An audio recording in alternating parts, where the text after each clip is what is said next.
Fellow classmates, faculty, friends, and family, good afternoon.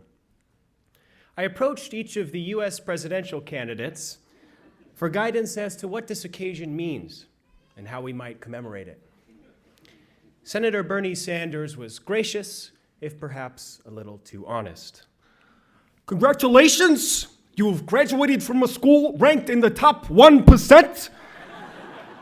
However, since you decided to study public policy instead of business or law, I don't expect you'll be in the top 1% of income earners anytime soon.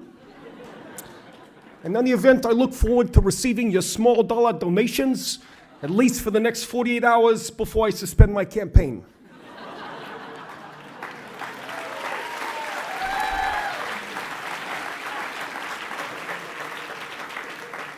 I received an email reply from Secretary Hillary Clinton.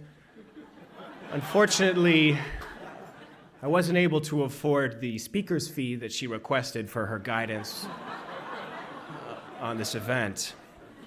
Finally, Republican candidate Donald Trump got back to me at some length saying, "Look, I'm a billionaire.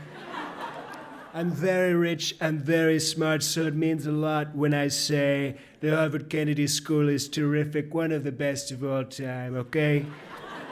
This achievement is huge, and you know, this country is a disaster, it's terrible, but it's people like you that are gonna make it great again."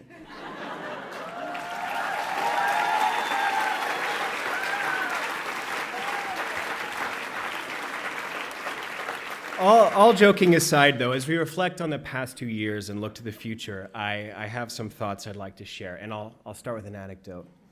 In early 2012, in one of his many, many town halls, President Obama was asked a question by a big, burly, kind of blue-collared guy. It was a seemingly ordinary question. He just said, from one American man to another, "Are you happy?" And I'll never forget how President Obama replied. You know, I am pretty happy, I gotta tell you. And the main reason is because I've got this amazing wife and two unbelievably terrific daughters. You know, that keeps my life in perspective. And that's my baseline. For all the challenges that I'm dealing with, that's always home base. Now, over the past 2 years, I've seen the extraordinary talent and admirable passion of this group, the MPPs, passion for protecting the country and the climate, for advancing social justice and cybersecurity, for building a strong economy and solid education.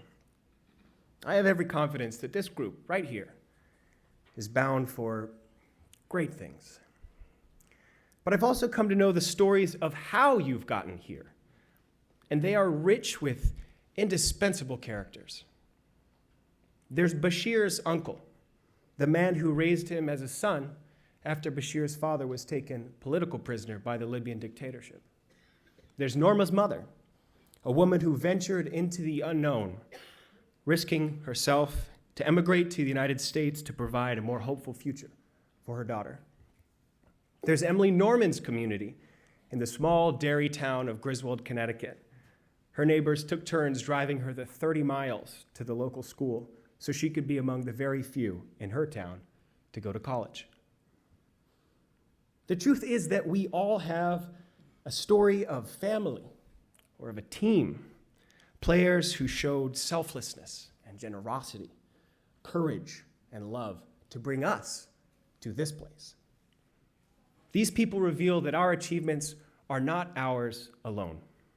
They belong to others, including many of the people who join us here today. Now it is our turn. Now, our careers are the project we are animated by in this moment, and appropriately so. But my hope for us today is that we keep equal focus on the other project that we're now embarking on too, that of building family and team. Because regardless of whether we become professors or presidents, they will be our perspective, our baseline, our home base. Thank you.